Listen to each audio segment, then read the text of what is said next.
little bit of Nismo magic for you. V6 Nissan 370Z in I want to go fast because I'm red. A very, very nice little sports car. This vehicle has got some big pipes on the back, and they do hang out, just weigh lots. So that's about the only thing that's a bit big on it. So let's all go over and press the like, follow, review and comment button and go up. Oh, we might nearly go all the way up. So under the back we've got some rear resonators or cannons that are made for it. However, a little bit of difference in size. The standard exhaust on these are a twin, but they're a twin 42 millimeters. Now, they do come into a single, which helps scavenging as they go back out again. But everything this in is small. And the catalytic converters up there aren't a particularly high flow one.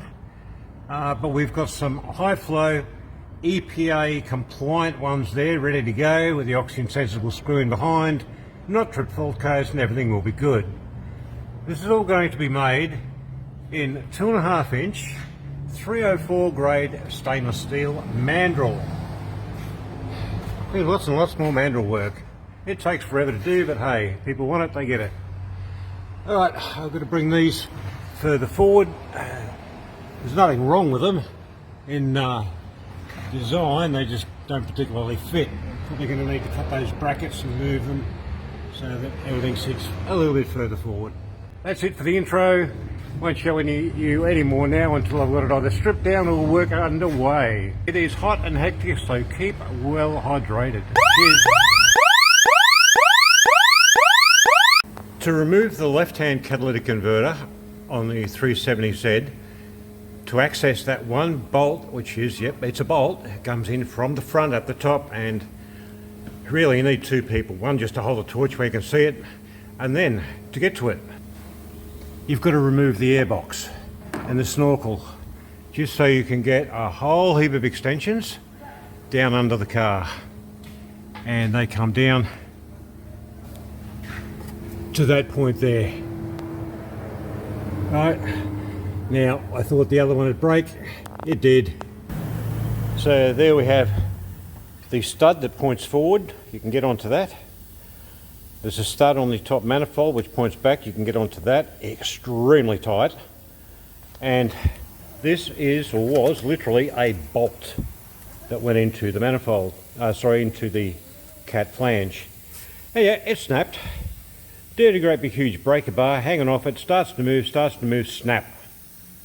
And if you have a look, it's not a faulty bolt, it just seized up in the thread. You get that? Horrible. This is why they break. Stainless steel expands and contracts at a different rate to cast iron and steel. Also, when they're over tightened, the threads stretch, which make them difficult. How do I know that is stainless steel? That magnet's not going anywhere near it.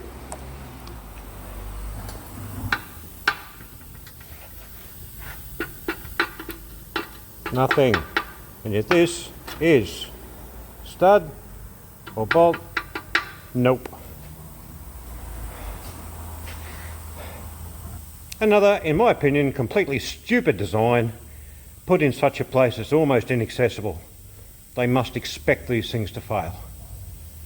Put them on, forget it, something goes wrong 3 years later, come buy a new car. Now I've got to try to get that stud or broken bolt out of that flange plate, and I guarantee it's going to null the thread, and I'll be drilling it out like I did the other one.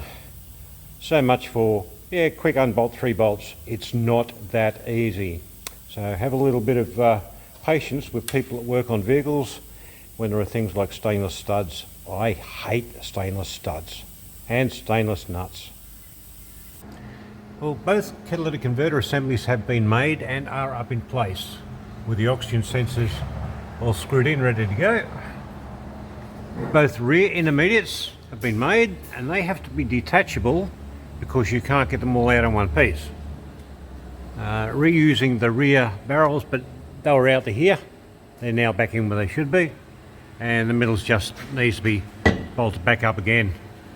As you can see, it's without the intermediate on there, should be a little bit wobbly. It's over there currently on the bench, and the centre assembly, which includes the X-pipe, being all tigged up.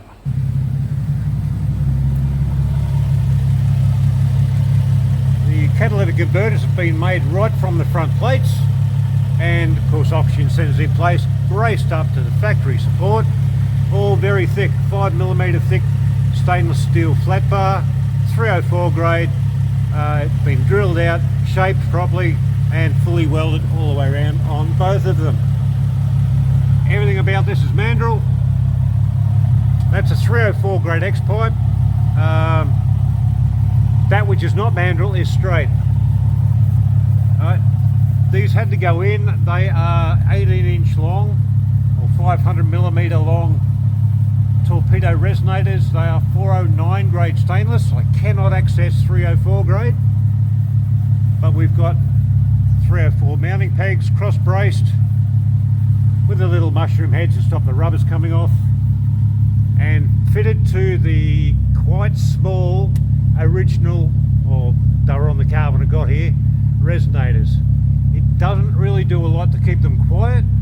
I'd like to see something different, but that means reinventing the wheel behind it, which was not part of the task for this occasion. Lovely and high, no ground clearance issues whatsoever. And at the back, just a nice little exit there, just out past the bumper, not this far out like it was. And that goes for both of them. When it's cold, it's very, very loud. It warms up a little bit, engine does its tuning thing, and the cold starts to rise a bit louder.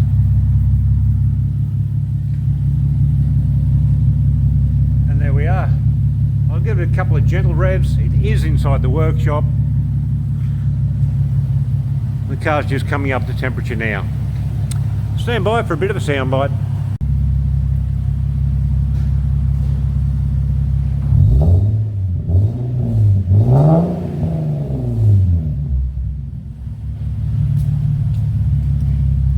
So we are indeed not a very quiet vehicle. When you're stepping up from 42mm twin to 64mm twin and higher flow cats, even with resonators, long ones, when you've got very little at the back to shut them up, what can you do? Anyway, gentlemen may or may not wish to have me manufacture something at the back to hush it up. There's no real room to do anything else underneath. It's quite a small car. Anyway, it's a red rocket. I've seen videos of these things drifting and they're incredible. Well, having driven it for a little while, the customer has advised me that it is a little droning. We thought it might have been. So it's now returned, and this part of the video is a few weeks later. I've ordered in a 304 grade, high grade, large bodied rear resonators for it. Still straight through, but no restriction. New tips, and put some little Euro 5 adapters on the sensor plugs. So have a bit of a look and a bit of a listen as he drives off, but I'll show you what I've done today. As you can see, we have the high grade XPS mufflers here and here.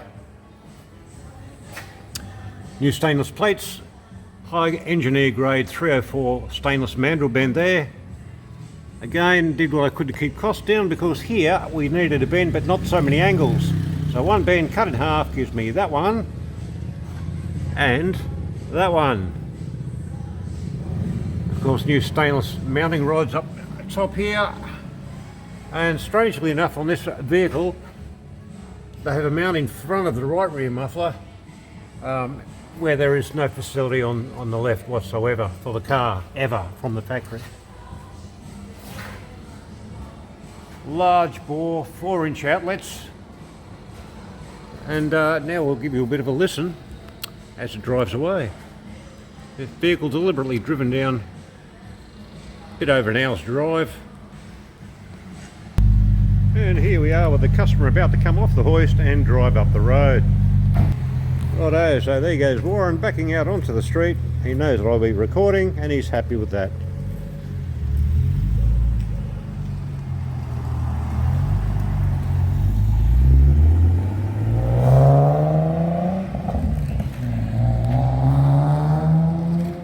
this video is stitched together from some of the others from Facebook, and this last section with the customer driving away after the modifications is of course March 19th. Okay, so I hope you liked that one. I'm going to have to edit it all together. I'm still learning that, so please consider subscribing to this channel, trying to grow it. I know I've got a lot of Facebook followers, and I'm attempting to make this the long format. No doubt I will improve in my quality of videography. So if you want to subscribe to my channel, give me a thumbs up. It's going to help me do that. Thanks very much. Bye for now.